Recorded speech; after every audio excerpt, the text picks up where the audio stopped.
Okay, good afternoon, everybody. I welcome everybody to an additional presentation sponsored by the Political Affairs Committee. One of our members, this is high as other people, just you have to deal with it. One of our members, the committee members cannot attend before has COVID, and we have Jay Mandel that is going to be the moderator. Yeah? Moderate or moderator? And we are going to go through the routine. If we have an emergency and the alarm sounds, what will we do? Everybody stays in place until if we get a notice to leave the room or evacuate, people that are on their own leave first. Okay?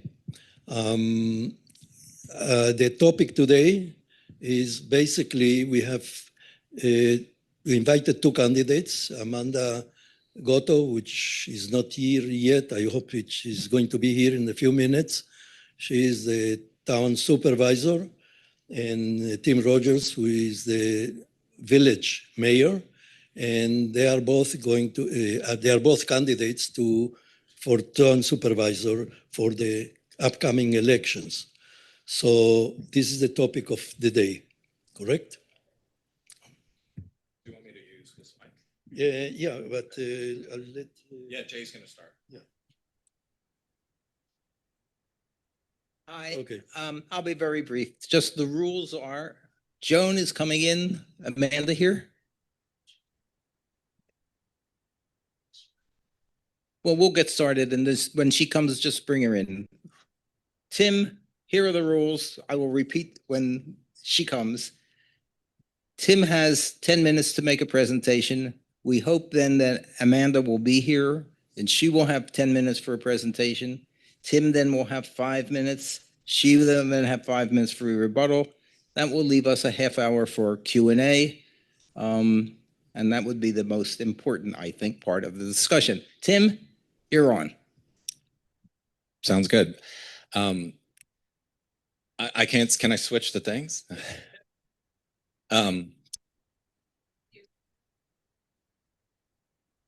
What's the best spot to stand? Here? Perfect. Okay. My name is Tim Rogers. I've been village mayor since 2015. I grew up in New Paltz. My parents were undergraduates at SUNY New Paltz, and I graduated New Paltz High School, and then I lived in New York City for 20 years. I studied at NYU, and I have an MBA in finance. And then I returned to New Paltz in 2012, and I had no interest or ambition as far as being an elected official. I didn't even understand what that might involve. But I served on the town planning board, and I became interested in this type of municipal work. And then I served on the school board actually simultaneously. And I figured I would just go all in, and I ran for mayor in 2015, and I've been reelected a couple of times. I'm basically running for two reasons. I'm a big proponent of taking a much harder look at the town's financial picture. I have worked really hard to run a village government where we invest in staff and do capital projects and buy heavy equipment, but we're super mindful of our tax rate and not increasing taxes. And the tax rate in the town outside the village has gone up significantly in the last 10 years. And taking a look under the hood, I think there are really exciting opportunities to address that and to make some improvements. The second reason that I am very interested in running for town supervisor is to work towards consolidating the town board and the village board. So we end up with a single governmental board. So You can go to the library and chat with Carol Johnson, who runs the historic section, and she has a nice thick folder which has newspaper articles starting in the 1940s. And this conversation and people interested in working towards a single government instead of two boards has been going on since then. Two times in our history, in 1966 and 1993, there were referendums. Each time, village voters chose not to dissolve the village, and they wanted to continue to have their own separate board. I think what's very interesting and important to think about is, why do we have an incorporated village to begin with? And we have an incorporated village because in the 1860s, there was a push towards having communities that had denser downtowns where they would end up with fire protection. And the way you pay for fire protection and fire hydrants is to have property owners use municipal water and municipal sewer. So that's how you fund the fire hydrants. So here we are, fast forward very many decades later, and now we have fire hydrants in the village, in the town. That initial thesis no longer is valid. So basically what we have, and I thought this was interesting because this is the phrase that's used throughout a lot of the discussions about why our community has had the structure that we have. It's basically because we have these funding complications where I think there's a strong case to be made that we have an unnecessarily complicated bureaucratic system that we're propping up, and there's no real reason to having two different boards. I think we could actually serve this community more effectively with a single board where people serving on boards were being held accountable, where the community knew, like if they had an issue, they have had to deal with local government, they know which office to go to. This is a very serious, huge time suck for many of our constituents as well as our staff. Like on a daily basis in my clerk's office and in my village building department, there are people calling because they need something that is village or town and they're not sure where to go. And I'm sure it's exactly the same thing in the town offices.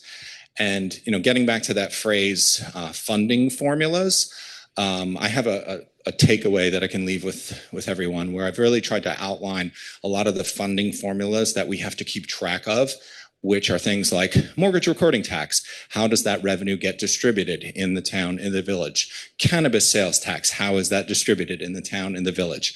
Sales tax that's not cannabis. How does that get distributed in the town or the village? So there's just like a different situation on a regular basis. And I think we're basically just complicating and making things unnecessarily expensive.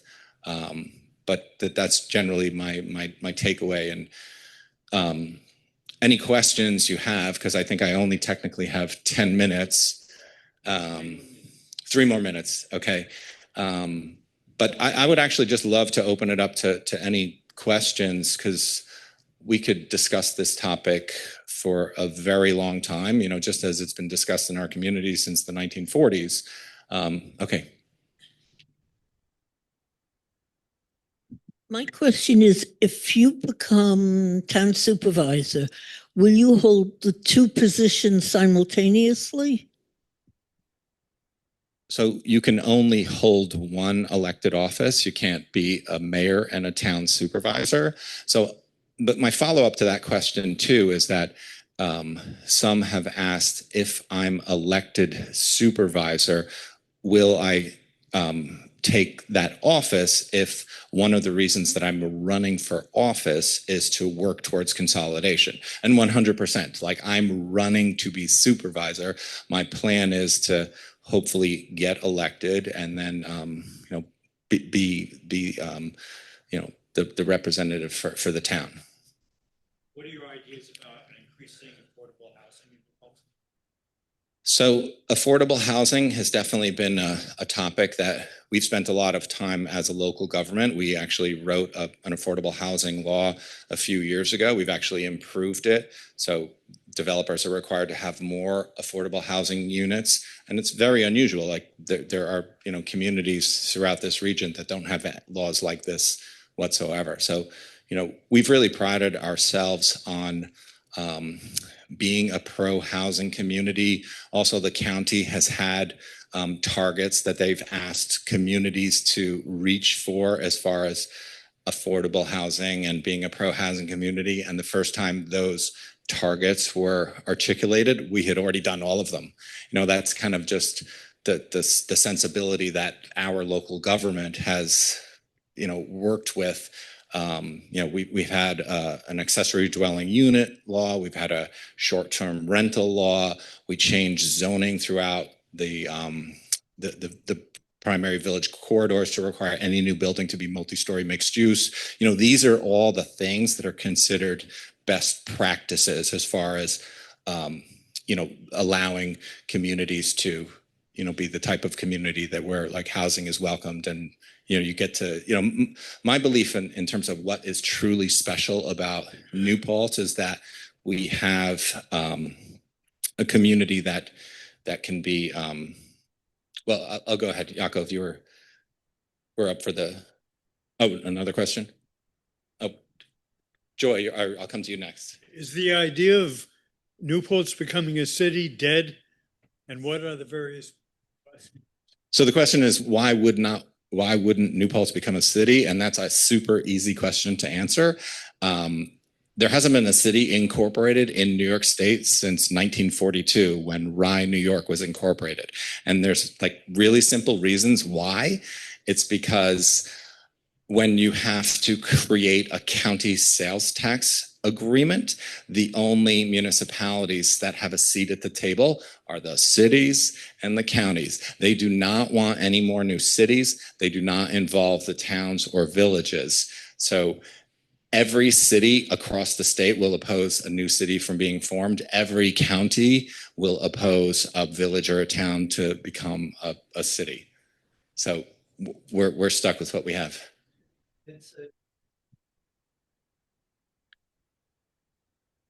Thank you. I have two questions, but I think the second one I'll save since Amanda just came. I was listening to Jen on Jen Metzger, our county executive today, about sanctuary cities. How are you working with the county around all the issues around ICE and sanctuary cities? And is there some responsibility for the village or the town has around that particular issue? So I believe both the town and the village designated ourselves sanctuary cities a few years ago. And I was actually discussing this topic with the attorney who represents the city of Kingston. And she's also our county Democratic Committee chair. But she's very concerned, especially for smaller communities like New Paltz, where we might be outspoken and we might be newsworthy, but we might not have the resources to actually address if there was pressure from the federal government. So I think comparing notes with the attorneys and the elected officials in the county, as well as the city of Kingston, and it's just generally how we deal with any situation is, working with other elected officials, what are your best ideas? How can we work collaboratively? How can we share information with each other? But that's exactly what the only thing we can do, because right now there's no roadmap. There's really just some finger crossing and hoping that things don't become a whole lot scarier. Okay, Tim. Thank you. So Amanda Gatto is here. Got about 12, 13 minutes to make your presentation. Then there'll be back and forth for a little while, and then we'll go to questions and answers. Welcome. Thank you, and I apologize for being late, y'all. I'd just like to tackle that last question too. New Paltz, the town, has passed a law We're not just a resolution. We enacted a law in 2017 about immigration and detention. And we said then that we were staying in our lane and the feds had to stay in theirs. And that's because of the 10th Amendment. So our employees, neither our police or any town employee or town facilities or equipment can be forced to assist or, detain any person unless there is a judicial warrant for a federal or criminal act. And immigration is a civil issue. It's not a criminal issue. So that's where New Paltz stands on this. And we stand with the state, we stand with the county, and we stand with all of our neighbors who need protection. Okay. Oh, okay. I will drive you tell me when you want. Oh, yeah, I will. Okay. So okay, what can I start with? You guys must have a lot of questions, right? My name, Amanda Gatto. I'm your town supervisor. I'm very happy to see so many of you here today. So, and some of you I recognize. Hi, Tamara. So one of the things you might like to know about is how do we do the budget for the town and why are we doing the budget for the town? So this is our message for the 2025 budget. You can go ahead and, can I pick this thing up? It was adopted in November and sent in and got registered with the county. There you go. So we said some of our goals are to make sure that we maintain the services that we supply to all of the residents of New Paltz. And y'all know that everyone who lives in New Paltz is a town resident, regardless of what your address is. So we provide services across all of New Paltz.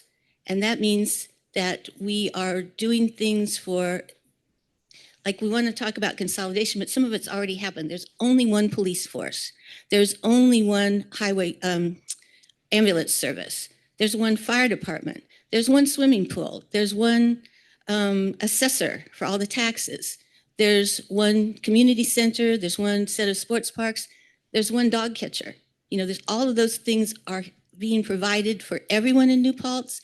And it's the town's supervisor's business to manage that budget and make sure that we are paying for what's needed in the most efficient way possible. So we look ahead for future expenditures because we can't just go from year to year. We need to be long-term planning as well. The fiscal score. So the state controller they evaluate all of the municipalities in the state, and the lower your score, the better. It means we have a very resilient budget. We got a 0. 0's good. 0's not usually good. This case, 0's good. You want to go to the next one? Okay, this just kind of lays out what the process is like. It takes months. It's a lot of work. We start with the things we already know about. And what we know about is that we have over 80 employees, about 70 of whom are in contracts with 3 different unions. And so they have contracts that say this is their annual raise. They get health care paid for. They get paid into the state retirement system on their behalf by the town. So we start off with those numbers and say, okay, how much does that up to this year? Stuff we don't really have control over. And you can keep going, yeah. So this is where we made some revisions to the budget. Oh, that's a little bit different. Yeah, go back. Just keep going then. There, okay. This is where we found some more revenue. So when we have to have a 0 balance budget. So once we figure out how much we need to spend, it is a projection. It's the things we know are concrete or what's in the contracts, but then there's what else you have to do that, to do the work. And so those are projections based on all of our department heads' experience. And then we have to have the revenue to pay that. We don't get to run a debit. We have to be able to pay for it every year. And so we take a look at what revenue we have coming in, and then we look at what we have to do to raise the rest of it, which is property taxes. And you guys are kind of shielded from all that here because Woodland Pond has a pilot, and it's been in place for quite a while, that takes care of that. And a payment in lieu of taxes was done with your corporation. So when we're trying to find extra money, we start horse trading a little bit to see what we can move around. Okay, you can keep going. So, okay, so that gives you an idea. Our expenditures were over $11 million. That's a lot. And we had non-tax revenue of only about 1.4 million because we don't have a lot of, we get that from fees and fines, but that's about it. We don't have a lot of other revenue producing activities. And so the taxes come up to take care of the rest. And you see the library sticking out by itself down there? It's kept separate because it raises its own money based on referendums that all of the town residents get to vote on. If they want to help the library out, see if they need more money, then they agree to it. It's not under my control, but we still have to collect it as part of the taxes. Okay. Yep.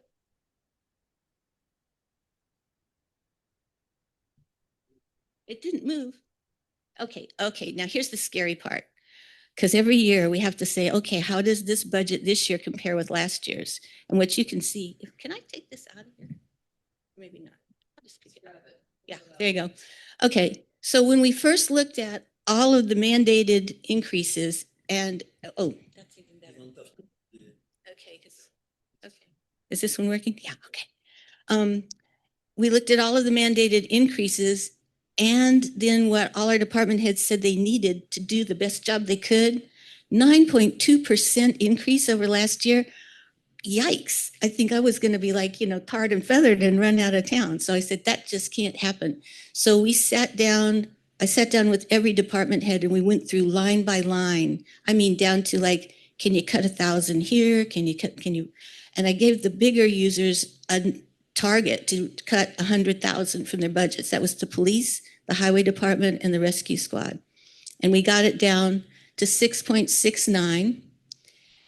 And then in October, a few things crept in. People wanted more things, got up to 7.2, but we worked it down again by finding other sources of revenue. And your revenue is often, oh, wow. Time goes so fast. I hope the budget was what you really wanted to hear about. Okay. Anyway, we got it down to 6.89 and, we'll see what next year brings. Okay. Thank you. So the original plan was to have comments back and forth. I think we'll drop that part of the plan. She was not here to hear you, so I think we'll just go to Q&A. And in that regard, I will exercise the privileges of a moderator and take the first question on a subject which neither of you have discussed. And that is the role of Woodland Pond in whatever happens with respect to the city, the village. As I look at this, I see several hundred well-educated, well-motivated individuals living in this community. And it could either be that the officials come to the Woodland Pond to recruit, or the people in Woodland Pond come to the officials to offer their services. But in any case, this does not happen sufficiently. That there is a pool of talent and educated and skilled people who could provide an additional augmentation to the competencies present to both of you.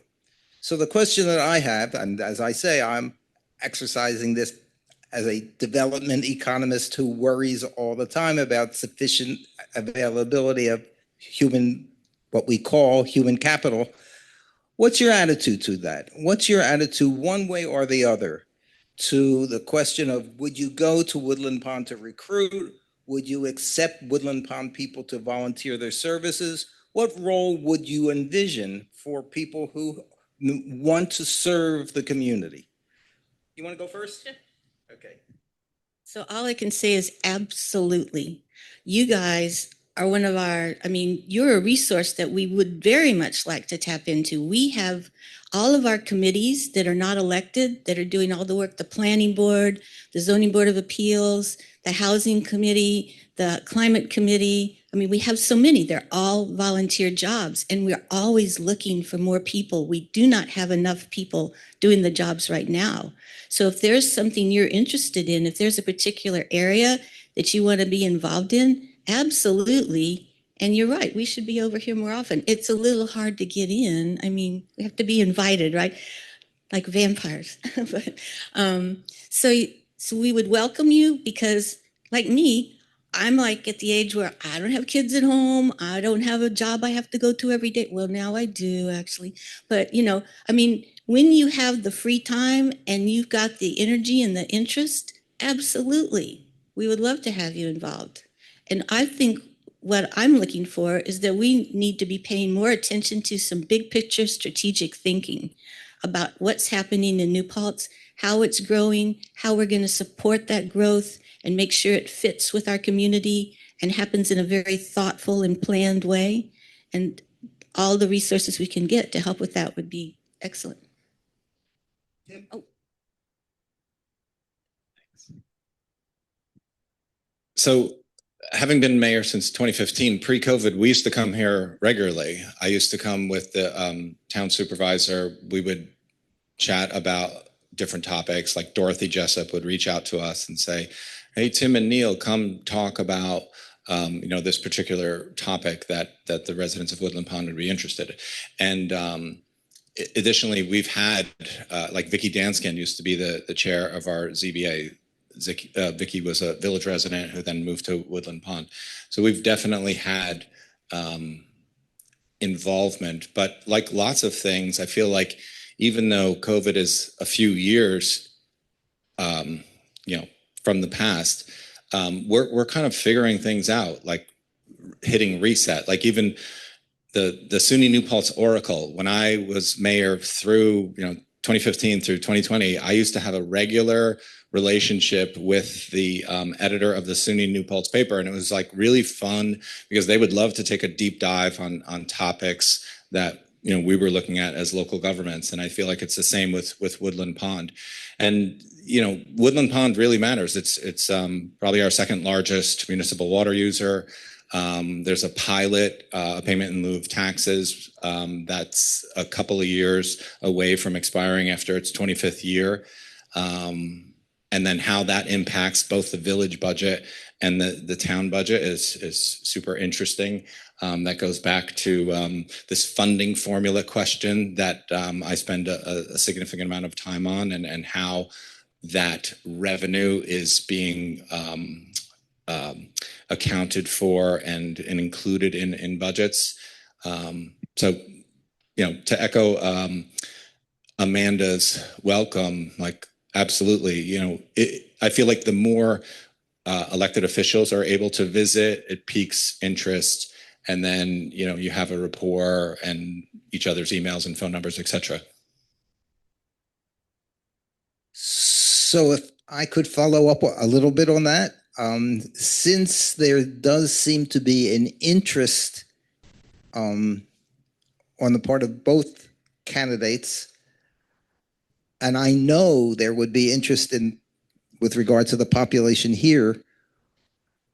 Tim, you mentioned COVID, and you indicated a kind of breakdown in communications that has not been restored. So the logical question that I would ask both of you, since you both expressed interest in this, but it has not gotten back to the level it was, what would you do to rekindle, that what sounds like a very fruitful relationship that has not reestablished itself?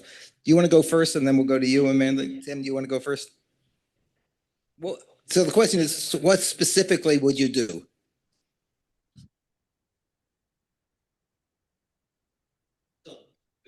Okay, so specifically would be what I articulated before. I just think what human beings need is we need to be around each other, right? Having regular, let's have the elected officials come and talk about, a particular topic, and then a familiarity. And, I think the idea of having a familiarity and having each other's emails and phone numbers, that's the way to, condition those relationships and that type of communication. I have my very own microphone. Okay. So, we do things like we have coffee with the cops. We could have coffee with Woodland Pond too. We could have get-togethers, informal. Or if you're interested in doing something a little more formal, but not jumping all the way in, we in town just created this position called an associate member. An associate member can be a non-voting, not part of the quorum, part of any of our committees or boards or commissions, and be involved in the discussions, be there at the meetings, either by Zoom or in person, and just not be able to vote on the things. So, you kind of have an intermediate thing if you don't want to take on a whole big responsibility, but you'd still like to be involved. And we have so many different boards and committees and commissions. There's lots. So I'm sure if you have an interest, there's something out there that might intrigue you. And we'd love to have your input. We need to be able to work across the demographics of New Paltz. So we need to be able to have, SUNY students, we need to be able to have working families, and we need to be able to have folks like us involved in all of these, decisions and, strategizing on what's going to happen next. So we would welcome that. Okay. That's one of the mics. Oh, okay. So now we can have B relax a little bit, and we'll have a question all the way in the back.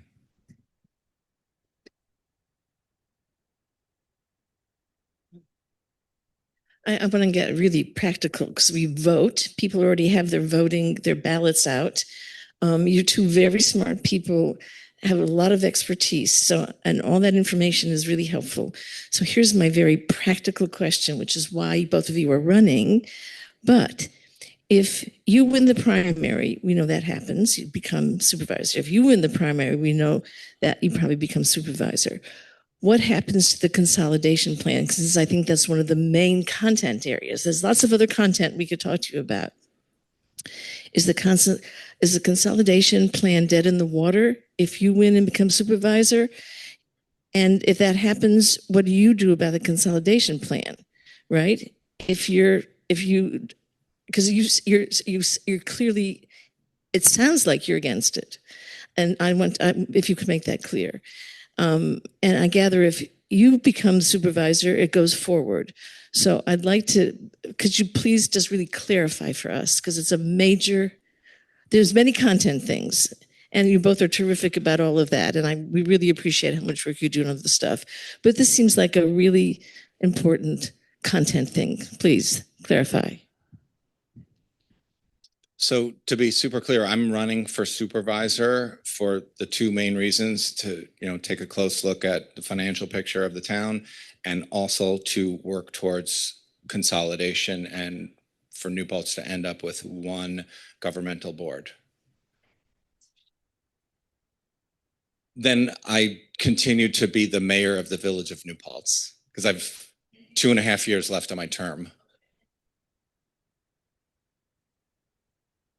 Consolidation, well, it was a plan that we've worked towards. I'm not, from my experience, I don't feel like the town board feels as passionate or as interested in, working towards a board. And Amanda has said that, she feels that New York functions well with two boards. So no, consolidation would not be dead. It's still out there. I mean, we have, it's a dissolution report that's been written now, but there's a report there to look at. And I think what's important is to go through it and glean, parts. I mean, it's important to look at what's there. This work was done. It was done with a lot of time and effort. And it's important to say, well, what can we get out of this? Whether it's all the way to consolidation or something else, that we share the best of the best and find ways to work better on places where we can, but to understand that there's places where maybe we need to just stay out of each other's way. Some things are working really well, but there's always ways for improvement. So I'm not saying that I would, if I win the primary, I'm not saying I'm throwing it out the window, not at all, because it's, absolutely working together with Tim, with the mayor, on what we can find out of it that benefits everyone. Okay. Can I just can I follow up? So I think what's super fascinating about New Paltz at this point is we share a police, we share a fire, we share assessor, we share a justice court. We are not complicated like the village of Ellenville and the town of Awarsing. We are not complicated like Nassau County, which has 2 cities, 3 towns, 63 villages, and 60 unincorporated hamlets, right? So what we're talking about is taking a government that is so close to being straightforward and eligible for the Citizens Empowerment Tax Credit. Like, this community has been discussing, as I mentioned earlier, we've been discussing the prospect of ending up with 1 board instead of 2. It's been in the news since 1948, right? You can go to the Elting Memorial Library. There's a thick binder on this topic. It's been discussed nearly every single year. There's newspaper articles for every single year where it's been discussed. And there's been 2 referendums, 1966 and 1993. And every time you had a village mayor who was opposed to it because they didn't want to lose their job. My position is I'm totally fine losing my job. I really believe that we need to prepare the future leaders and this community for the next iteration of New Paltz, where you have 1 accountable board, where you have a board and staff who feel empowered, where the community knows who to go to, they know who is their representative. Now, as I said earlier, it's like we get called every day. The fact that I have to do these puzzles to figure out funding formulas, we're propping up a bureaucratic layer of government that serves no one. Amanda, you want to? Oh, you don't want to hear what I have to say about that. It's great that he's ready to give up his job because he wants mine. Sorry, all right. But I think the thing is, where I sit, looking at across everything that has to happen, that the village does have special and unique issues and needs. And it's wonderful that those have been served by a board and a mayor who can be focused on those requirements, those needs, those character. It is a very different type of environment. It's much getting closer to urban than it has been before. And that's not what the town outside the village is like. So to deal with having to plow with curbs and, all these special things and having pick up garbage on the curbs, street side, special things that the village enjoys. I think it's great that there's an opportunity for that to continue. I don't see that there's such a horrible problem with someone not being sure if they should go to this building or that. I think co-location of our offices is a great idea. And it would help us all communicate better and work together if you just walk down the hall to say something to someone or straighten something out and not be sitting in our little, towers, not wanting to talk to each other. I think we need to get over that. Okay, more questions. Yeah, I was calling on you before. So Tim, if you become supervisor, do we have to elect a new or choose how do we choose a new mayor in the interim? So the way that would work, it'd be the exact same situation that Amanda was in when Neil took a new job with the DEC. So the sitting people on the board would appoint a mayor who would fulfill 1 year of the remaining term, and then that person could potentially run, or anyone could run to do the final year, because I have 2.5 years left.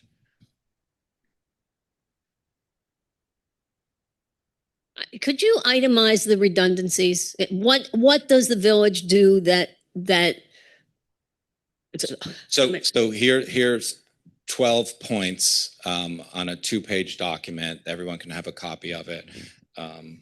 And again, it's about the funding formulas, like keeping track of how mortgage recording tax is distributed, how cannabis sales tax is distributed, how general sales tax is distributed. Another problematic with how revenues are distributed is while the village focuses on maintaining its tax levy and the tax levy for the town keeps increasing, we actually get a smaller percentage of Woodland Pond pilot revenue. So we're like trying to guess how much the town might raise taxes because we're going to end up with less revenue. Additionally, this idea of, I think it's so important that budgeting has to be a verb. It's not simply a noun. And presentation. No, sorry. so what I've identified within the town budget is that when there is a revenue line, it could be revenue from Woodland Pond, it could be revenue from interest income, it could be a variety of different revenues, highway money that we receive from Albany.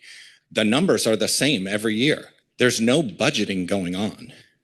The like putting $118,000 in the CHIPS line for the last 3 years in a row is just a punt. You're just putting in a number. It's the same thing with interest income. When you're lowballing interest income and then you actually earn hundreds of thousands of dollars of more because you have a much larger fund balance, then that's why the fund balance just keeps going up and up and up. Okay. And it's the same thing with Woodland Pond revenue. Woodland Pond pilot is contractual. You know how much the revenue is supposed to be. Like it shouldn't be a number that's $60,000 less than what is actually accounted for at the end of the year. You're not guessing. We guess on lots of things. We guess on sales tax, we guess on mortgage recording tax, but you can also look at historical averages and that they have to pass the smell test. They can't just be like odd lowball numbers, and they definitely can't be odd lowball numbers when you actually have documentation to refer to. We get the pilot numbers from the county every year, and we have to wait till we get them. We get CHIPS money every year, but we don't know how much it's going to be. So we do use a conservative approach to revenue, because if you overestimate and then you don't get what you hope for, you're in trouble. So we don't do that. We try to be conservative with our estimates of revenue. And and we get glowing audits, and we get the best rating you can get from the state comptroller. So they are saying what we are doing is the right thing. Yes. John? Yes, I know.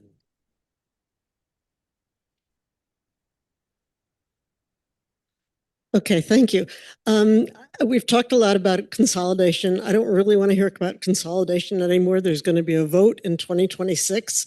What I'd like to know is why each of you would like to be the supervisor and what you would do that would distinguish what you would do from the alternative person, the alternative candidate. Amanda, you go first.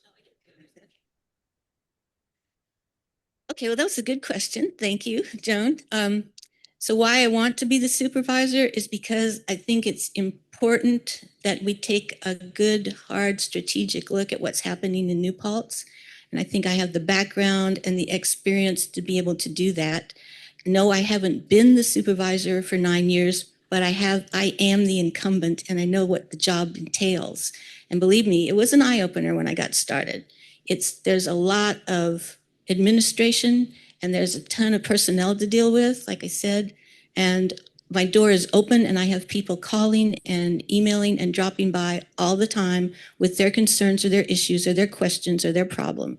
And so it's all of those things, but it's easy to get caught up, like why I was late today, in those kinds of things. And you have to remember that we need to be able to step back and think more forward-looking. And I think that's where Tim and I both are alike in that.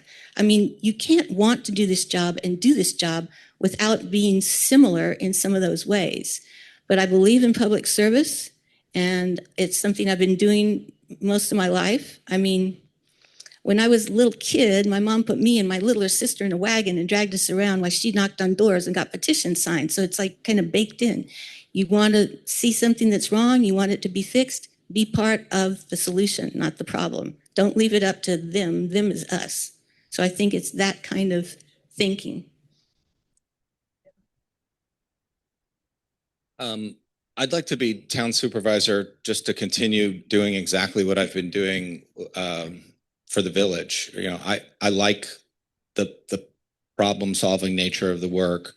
I enjoy working with our staff, providing essential services. I like, you know, when people ask me, well, what do you do as a mayor? And I'm like, well, I figure out how we pay for water and sewer and fire trucks. Like that is what I believe the primary function of an elected official, you know, sitting in an executive seat like a mayor or a town supervisor is doing. And you know, it's not easy work. To Amanda's point, there's a bunch of moving parts. There's a bunch of challenges regarding staff, and you know, I enjoy trying to figure out, you know, how to make the staff feel motivated. How do they, you know, I think one of the most, you know, exceptional things about the village of New Paltz is our public works staff and the team that we have and the culture that exists there. These gentlemen and there's only one woman in the DPW department. They actually like each other and hang out with each other outside of work. They're a family. They take so much pride in not just punching a clock, but actually solving problems on behalf of our community. And I feel like one of the sweetest compliments I ever received in this job was from a staff who's now been there for 20 years and I've been there for 10. And he says he actually likes his job now because of the focus that and the culture that we've created. And I would really enjoy doing that for the town of New Paltz as well.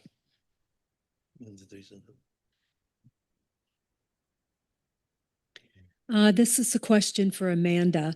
I'm sort of paraphrasing what you said. There are certain issues that are best dealt with at the village level, but I have no idea what issues you might refer to. So I would like you to elaborate on that.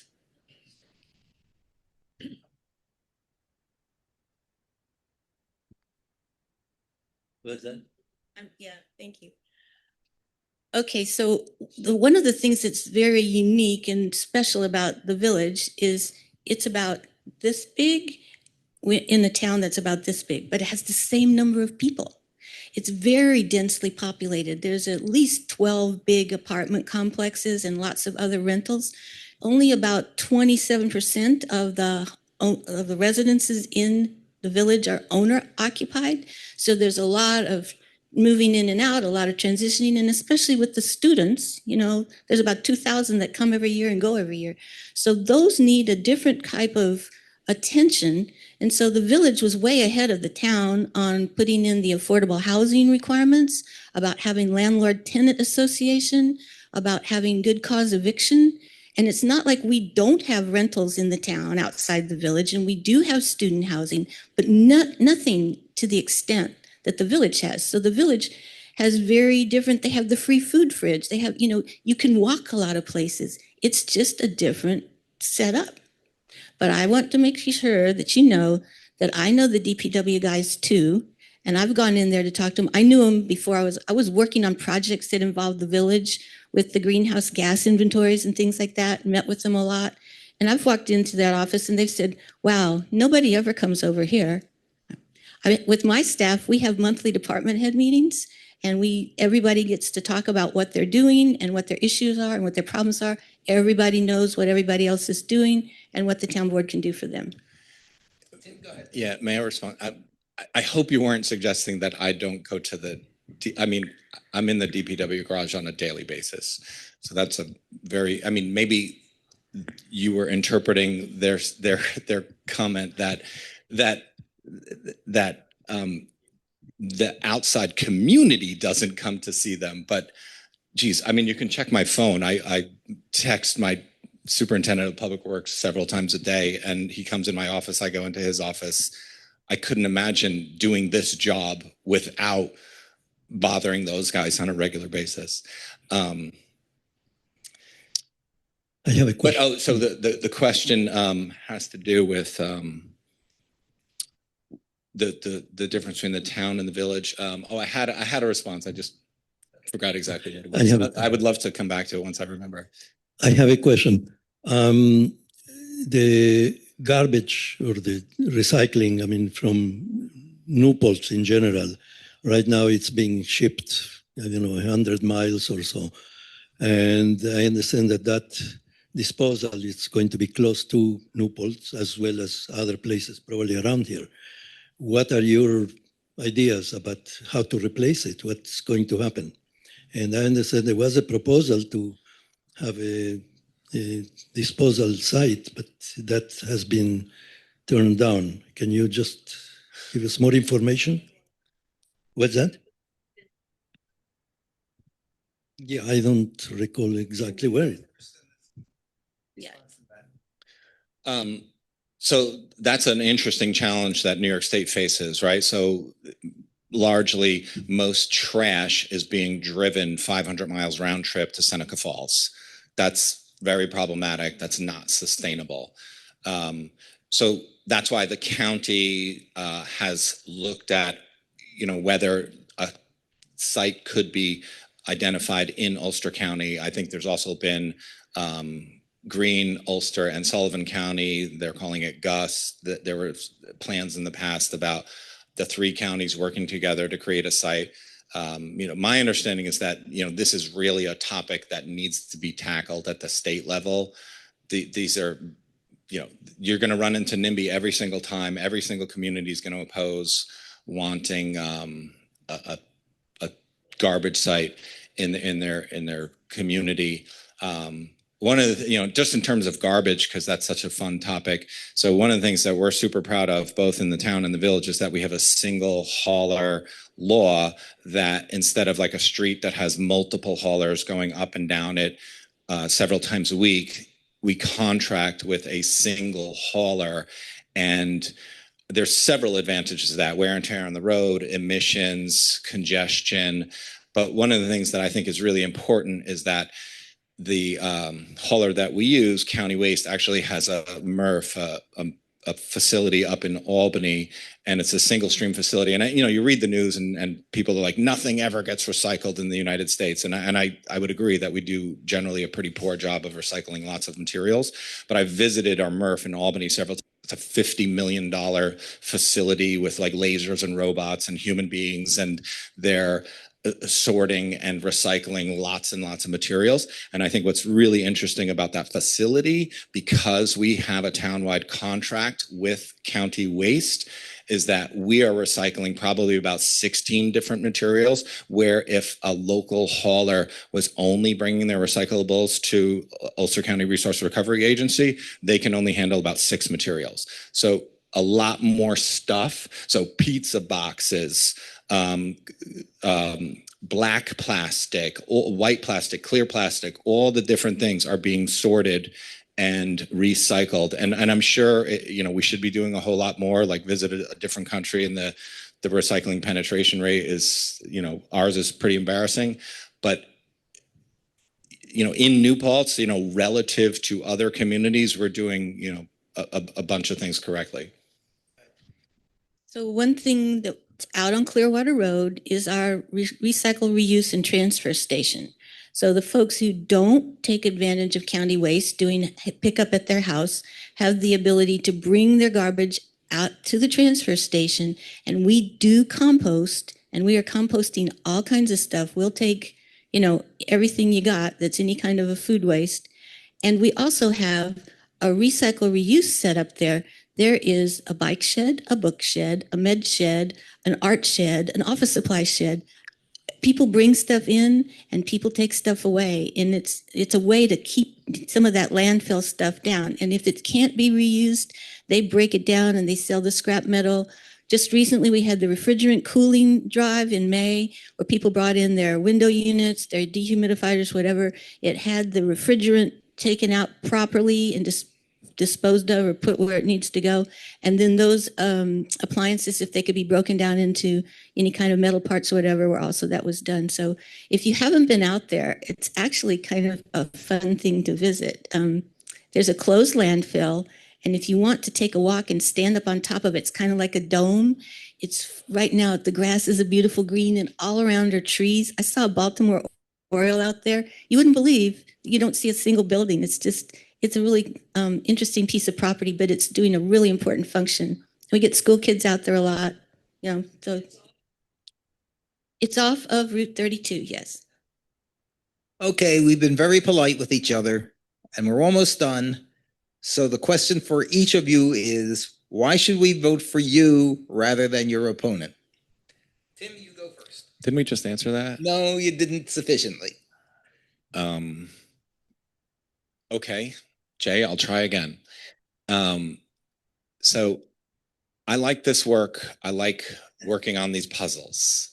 I like trying to understand things using arithmetic. I like trying to make data-informed decisions. I also like the fact that I get to feel proud of doing something that is helpful in our community.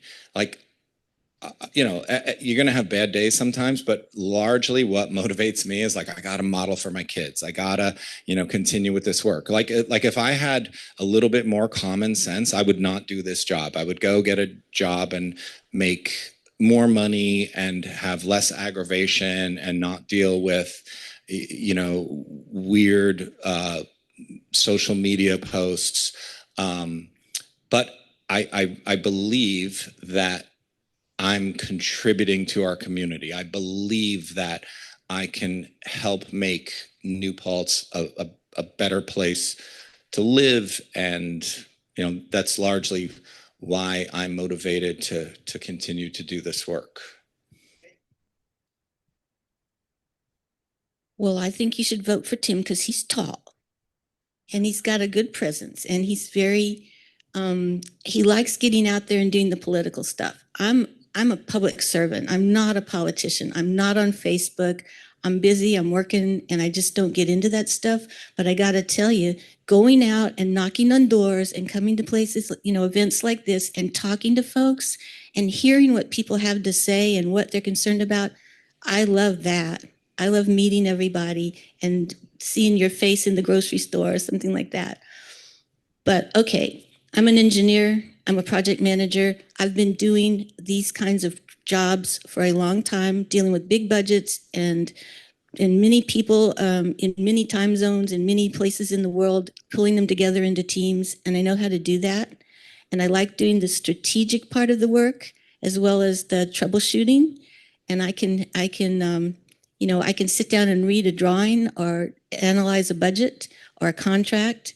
And so those skills are there and they're important but so's the people part of it too. So I guess it's just, I don't think you can go wrong with either one of us, but I think you'll do better with me. Okay, thank you. This was very informative. We appreciate you coming here, helping us to decide how we're going to vote. Audience, you were terrific. Thank you very much.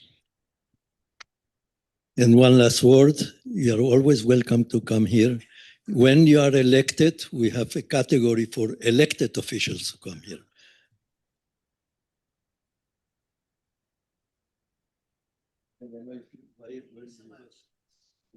Oh, it's have to be like just walk in there, posted or. This is just the summary of. Okay. You can come as well.